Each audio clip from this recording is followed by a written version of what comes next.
ഹോസിയ 5-ാം അധ്യായം. ജനത്തിനും നേതാക്കന്മാർക്കും എതിരെ. പുരോഹിതന്മാരെ കേൾക്കുക, ഇസ്രയേൽ ഭവനമേ ശ്രദ്ധിക്കുക, രാജകുടുംബമേ ശ്രവിക്കുക. നിങ്ങളുടെ മേൽ വിധി പ്രസ്താവിച്ചിരിക്കുന്നു. നിങ്ങൾ മിസ്പായിൽ ഒരു കെണിയും താബോറിൽ വിരിച്ച വലയുമായിരുന്നു. ഷിത്തീമിൽ അവർ ആഴമേറിയ കുഴി കുഴിച്ചു. അവരെ എല്ലാവരെയും ഞാൻ ശിക്ഷിക്കും. എഫ്രായീമിനെ എനിക്കറിയാം. ഇസ്രായേൽ എന്നിൽ നിന്ന് മറഞ്ഞല്ല ഇരിക്കുന്നത്. എഫ്രായീം, നീ പരസംഗം ചെയ്തു.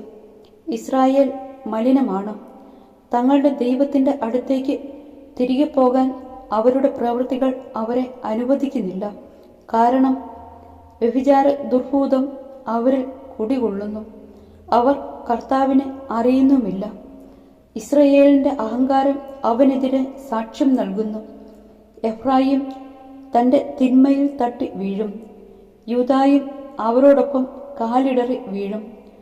തങ്ങളുടെ ആട്ടിൻപറ്റങ്ങളും കാലിക്കൂട്ടങ്ങളുമായി അവർ കർത്താവിനെ അന്വേഷിച്ചു പോകും. എന്നാൽ അവർ അവിടുത്തെ കണ്ടെത്തുകയില്ല. അവിടുന്ന് അവരെ വിട്ടകന്നിരിക്കുന്നു. അവർ കർത്താവിനോട് അവിശ്വസ്തത കാണിച്ചു.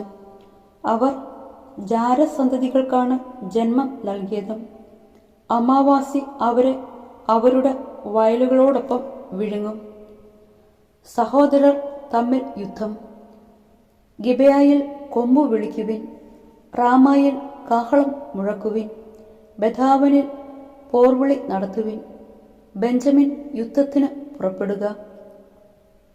ശിക്ഷയുടെ ദിവസം എഫ്രായിം വിജനമാക്കപ്പെടും. സുനിശ്ചിതമായ നാശമാണ് ഇസ്രയേൽ ഗോത്രങ്ങളോട് ഞാൻ പ്രഖ്യാപിക്കുന്നത്. യൂദായുടെ നായകന്മാർ അതിർത്തിരേഖ മാറ്റുന്നവരെ പോലെ ആയിരിക്കുന്നു.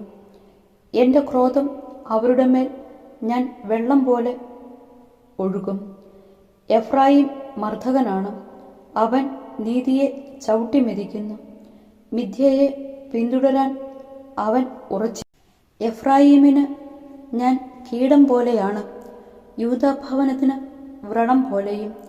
എഫ്രായിം തൻ്റെ രോഗവും യൂദ തൻ്റെ മുറിവും കണ്ടപ്പോൾ എഫ്രായിം അസിറിയയിലേക്ക് തിരിഞ്ഞ് മഹാരാജാവിൻ്റെ അടുത്തേക്ക് ആളയച്ചു. എന്നാൽ നിങ്ങളെ സുഖപ്പെടുത്താനോ നിങ്ങളുടെ മുറിവ് ഉണക്കാനോ അവന് സാധിക്കുകയില്ല. ഞാൻ എഫ്രായീമിന് ഒരു സിംഹത്തെപ്പോലെയും യൂദാ ഭവനത്തിന് ഒരു യുവസിംഹത്തെപ്പോലെയുമായിരിക്കും. ഞാൻ തന്നെ അവരെ ചീന്തിക്കളയും. ഞാൻ അവരെ ഉപേക്ഷിച്ചു പോകും. ഞാൻ അവരെ വലിച്ചിഴച്ച് കൊണ്ടുപോകും. ആർക്കും അവരെ രക്ഷിക്കാൻ കഴിയുകയില്ല.